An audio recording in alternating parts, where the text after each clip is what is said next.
Hello, thank you for inviting me to speak to the CDANZ conference. I really would have liked to have been able to get over and actually join in person, but unfortunately I can't.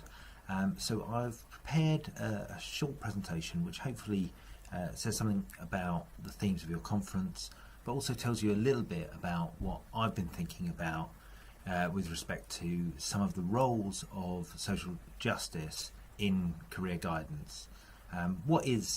When we're talking about values, what is career guidance all about? What are the values that underpin it, and how do we use these to actually find our voice? So that's what I'm going to try and talk about today. So I'm going to start by just kind of reflecting on our values for a little bit and thinking about what the values are that underpin career guidance. So if we start with a definition of career guidance, so if we take the OECD definition, which is kind of probably the most common definition that's used, we get something like this: services intended to assist people of any age and at any point throughout their lives to make educational, training and occupational choices and to manage their careers. Which is fine, but it's not hugely inspiring, and it's probably not the reason most of you go to work every day. So I think what I'm going to try and talk about is not just what career guidance is, but why is it that we do it? What motivates us? So I suppose where I start is that career guidance is really about helping people to realise their potential, and it's also about the relationship between the individual and the world. We don't pursue our careers entirely within our own head. What I find exciting about career is this connection that career represents between the world and the individual, the inside and the outside. And I think one of the other important things, and we'll come on to this a little bit more later, is that career is not something which we pursue in isolation, but something that we pursue with the people around us. So I think one of the things that I've found most difficult when I hear people talking about career, and I suppose is this idea that, well, career is a kind of race that people are in some ways, and that our job is to try and help people to get to the top. And I think that's a great thing to do for some people, not necessarily for everyone. But also the thing that I can't help but recognise is that, as in this picture, that when we're having this race, that not everybody has the same opportunities in this race. The race is stacked against some people and in favour of others. And one of the things that I've been thinking about most is, well, what's the role of career guidance in thinking about this? How can we say that we're going to help people to realise their potential at the same time as we recognise that the world is not fair and that everybody doesn't have the same opportunity to do this? So what Tony Watts said was that, well, careers, education and guidance, it's profoundly political because it operates at the interface between the individual and society, between self and opportunity, between aspiration and realism. It facilitates the allocation of life chances. And within a society in which such life chances are unequally distributed, it faces the issue of whether it serves to reinforce such inequalities or to reduce them. And I found this quote really powerful because it made me think about what it is we're actually doing when we're doing career guidance. If we're helping people to navigate their way through society, we can't be blind to the inequalities that exist in society. We're actually part of helping that allocation. And so that made me think about it in a kind of a different way, and made me think about our values a little bit differently. And I'm not the only one. There's lots of other people thinking about it in these kind of ways. So the International Association for Educational and Vocational Guidance fairly recently released a statement on social justice. And it said it appeals to providers, practitioners, academics and policymakers to increase their efforts by embracing social justice as a core value that guides their practices. And I suppose this is what I've started to think is, okay, career guidance, one of the things that we want to do is to realise people's potential, but I think most of us are also committed to making a fairer society, a better society, not just helping the individual, but also helping the world. The thing is, thinking about that is often quite tricky. And I think one of the things that happens is that we very quickly run into the fact that our values are political. And so we side, and what we think about different issues relates to where we sit on the political spectrum, what we think about different political perspectives. And I suppose one of the things is that practitioners are often quite nervous about combining their kind of political beliefs with their professional practice, and I think rightly so. I think we should be very, very careful about that. But at the same time, I think we need to be realistic and recognise that what we believe about society, what we believe about human beings is going to influence our practice. And actually what we should be doing is engaging in a process of reflexivity, thinking about our values, thinking about them carefully, thinking about where it's appropriate that our values influence our practice and where it might be not appropriate. So again, going back to Tony Watts, thinking about what he called the socio-political ideologies of guidance, he said, well, guidance can do a number of different things. It can be conservative, it can be about social control, it can be about saying, well, you belong here and you belong there and we're allocating you to these different places. Or it can be liberal, it can be non-directive, it can be saying, well, it's up to you, it's your choice. Our position is not to decide what you want to do. It's entirely client-centred, it's entirely about the client. And that's, I think, a very appealing idea to lots of practitioners, the idea that, well, actually we shouldn't be putting our politics on someone else. We shouldn't be bringing our values. We should let the people have their values. But what people who critique that, if we move round the circle, we say, well, you could be progressive. You could be about helping individuals to change. So it may be that somebody comes to you and they don't think they could ever go to university. No one in their family has ever been to university. They don't believe that going to university is something that's possible for them. So if we were completely liberal, we would just say, well, okay, we'll help you to achieve what you want to achieve.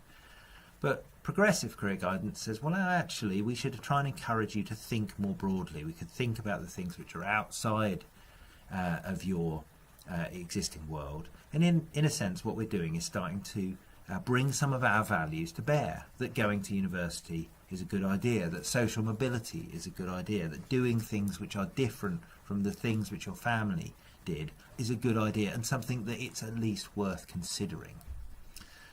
And then we move around to what Tony calls the radical or social change perspective to guidance. And what he says in this is that radical perspectives on guidance are all about thinking about this relationship between the individual and the social, and recognizing that sometimes individual change may not be enough, and that, for example, if you're in a community where the industries have closed down, that simply thinking about how you can improve your career management skills may not be enough to actually improve your career. You may not be able to realise your potential, not because you're not good enough, but because society's let you down. And in those cases, does career guidance have a role to play in encouraging people to think about their place in society? And increasingly, I've become more persuaded by this perspective and think there's a lot to be said for this. And so that's why I'm going to talk a little bit more about sort of my values in relation to that. So one of the things that I think's really important, certainly to practitioners in the UK, is this idea of being kind of apolitical and impartial. And I quite like this little cartoon because it sort of captures some of the discussions that I've had with practitioners, which says, well, is it that you're above taking sides, or is it actually that what you're doing is supporting what you see as normal and natural, but which in another situation might not be seen as normal and natural?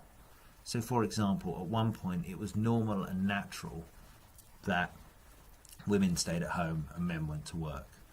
And many people challenged that, and they argued that wasn't the right thing to do, and they gradually have shifted some of the paradigm of society. And various social theorists talk about this as ideology or habitas, the idea that sometimes things in society seem to be natural when in fact they're actually creations. Doesn't mean just because they're a creation that they have to be changed. Not everything that we've created is bad. Many things are very, very good. But actually becoming more aware of it is, I think, really quite valuable. And that's, I suppose, back to this idea around reflexivity, thinking carefully and critically about our values. I was also really influenced by an article that Bill Law wrote, or a concept that Bill Law came up with, which was saying, well, one thing we can do in career guidance is we can talk to people about career as a race.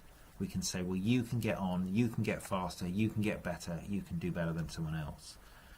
And as I've already sort of suggested, often races are not very equal. We don't all start from the same place. We don't all have the same ability. And is race really the metaphor that's most useful for us? And so his alternative metaphor is the idea of career as a journey.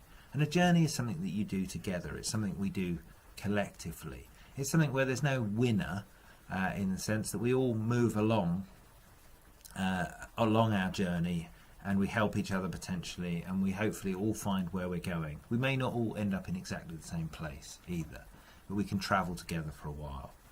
One of Bill's sort of persuasive things is we can leave a journey to have a race. So we can have a period in our life when we want to get to the top. But that doesn't mean that that's all of our life. It's much more difficult. If we construct career as a race, it's much more difficult to leave a race in order to go on a journey. So if we're thinking about these kinds of things, if we're starting to be a bit more critical about what our role is and about how our values might intersect with our practice, we then need to think about how we find our voice. How do we actually implement some of this? And the truth is that our professionalism is not completely open. Professional regulation, the expectations of our peers, of our clients, funding, management, also our know-how, these all influence the type of professionals that we're able to be. And I think then taking on sort of new and critical approaches to bringing our values into our guidance can be very, very difficult.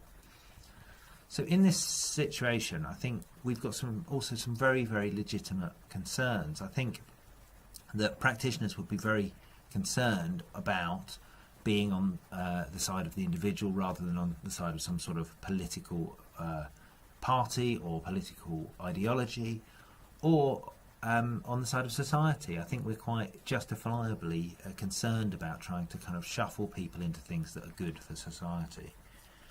I think we don't want to be the servants of political masters, and we have legitimate concerns about these kind of pushing a political line.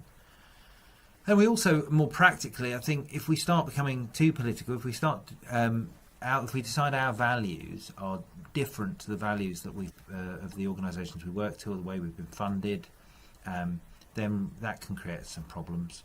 And as we've started to look at, some of these things are very difficult ideas to work with. Social justice or a kind of positive value or a more radical value is not something that we can absolutely define. It's something we have to think about. And I suppose what I've tried to come up with is this idea that actually what we should all be doing is being kind of more critical and more reflexive, thinking more deeply about what it is we do and why it is we do it. So then I've thought about, well, how do we actually enact our kind of resistance? How do we get our values to find voice? How do we bring them into the world? And I suppose the most obvious thing is that we make a public challenge. We say, well, actually, no. This assumption that, for example, in lots of the systems that I've looked at, where, for example, careers professionals are under a lot of pressure to get people jobs, whatever those jobs are, regardless of whether they're the right jobs for those individuals. We say, no, we're not going to do that. We're going to do something else. We're going to make a very public challenge that the values we're being asked to work with are wrong. And that's sometimes possible and hugely valuable when you can do it. But I think more often we find ourselves in forms of disguised resistance. So we do things under the radar which enable us to get the end that we want. So perhaps we say, well, we need to try and find someone a job, but we try and find ways in which, while they're getting that job, they can also do a course that might lead them on to their next destination. So our values might be different from our funders' values, but we still find a way to pursue them. And then I was really influenced by some work from Helen Coley, and she talks about advisors in England and how often they engage in things which are, she describes as sort of survival practices. So sometimes the values that we're asked to work with by government, by policymakers, by our funders and so on, are ones which are really deeply upsetting for us or for our clients, where we think, actually, no, this would be the wrong thing to do. This would put a client in a difficult position if we pursued this. If we force this person into work, it's going to make them ill or whatever. And in those cases, we sometimes just resist simply to survive, to remain ethical, to remain true to ourselves, to remain capable of doing our job. And that creates a lot of stress. It's a very difficult thing to do, but it's also something that I think is part of professional practice, is this idea of staying true to your values. So what I wanted to finish off with was a couple of sort of frameworks that I suppose I offer to you as frameworks for practice, in a way to kind of implement some of the things that I've been talking about. So I think these are 5 good questions, and I like them because they're open questions. They don't predicate a particular answer, but what they do is raise some interesting questions which enable us to talk about values more with people, and I think that's really important. So conventional career guidance typically asks people to think about who am I, and how does the world work, and where do I fit into the world. And what I suggest is that we add into these questions 2 more questions. The first one is, how can I live with others? How can I exist in a society? How can I be part of my family, be part of the organisation where I work? That these are legitimate questions that career guidance should ask people to think about, because they move people into values and thinking about their values. And then also, I think as a legitimate question is, how do I go about changing the world? That doesn't have to be in a hugely political way. It may be about influencing people. It may be a way about thinking about how we can get the pay and promotion structure at our organisation changed. There's lots of things that we potentially can do. So this gives us then 5 questions that we can work with in careers, education and guidance. Who am I? How does the world work? Where do I fit into the world? How can I live with others? And how do I go about changing the world?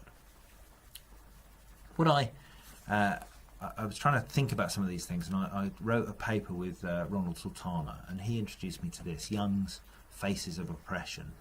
And what we did in this was to start to think about, well, what ways are people oppressed by the kind of status quo, by the societies in which they live, and what can we do about that as careers professionals? So the first thing is exploitation, where things are people are given unfair compensation and coercion for the work that they do. And I think we can notice and highlight this. We can encourage people. We can challenge issues around low pay and precarity. So the thought that people are always about to be made unemployed. We should be challenging this and encouraging people to think that this is not right. And I think we should be empowering individuals to think about ways in which they can challenge these things. The second face of oppression is marginalisation. So understanding. Thinking about kind of when people are pushed to the edge, when they lose work, they lose power, they become unemployed. And I think our role in this is to think about who's marginalised and locked out of the labour market and work to help them re-engage. And that's really, I think, very much something that career guidance already does. Powerlessness is always about being on the receiving end of orders, and we probably all felt this at times, but for some people this is how they experience their whole life. And I think we need to help people to understand what power is and how it operates, and encourage people to see that they have the right in their career to seek autonomy and self-efficacy. They have the right to have some control over their lives. The fourth one is cultural imperialism, which is about imposing norms on people. So saying that men should do this, women should do this. These careers are for one particular race or for one particular class, and these are not. And I think we should be challenging these, and we also should be respecting difference and encouraging people to be more pluralistic. And then finally, we can observe violence, both physical and symbolic violence. And I think we should be challenging that. Where people feel that they are scared, they're frightened, they're bullied, whether physically or mentally, we should be encouraging them to challenge that, but also advocating for them and encouraging others to advocate for them. So what I've tried to do here is just to give you a few ideas about how I see this interrelationship between values and finding your voice as a careers professional. I've drawn on quite a lot of work from the various other people which I've listed here, and this is a bit more about me, and it's been great talking to you. Thank you for your time.